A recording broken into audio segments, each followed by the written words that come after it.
Hey guys, welcome back to another video, and in this video I'm going to show you how you can fix your problem and it says recovery, your PC couldn't start properly and the error code is 0xc0000001. So how you can fix this, let's get started.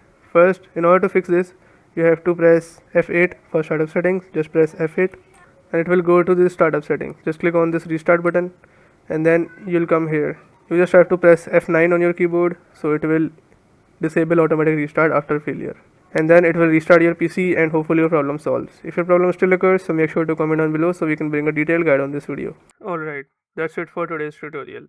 I really hope this video helped you solve your problem or learn something new about your PC. My goal on this channel is to make everything about computers simple and easy, whether it's fixing errors, downloading software or any game, boosting performance of any Windows or any game, or understanding new tools. If this video was helpful in any way, don't forget to hit the like button because it really motivates me to keep bringing you more useful content.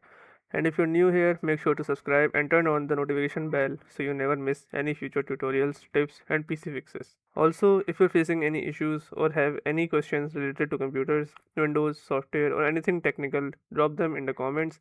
I read all of your comments and I'll try my best to help you out. Thanks a lot for watching. Take care of your system, keep learning and I'll see you in the next video. Thanks for watching.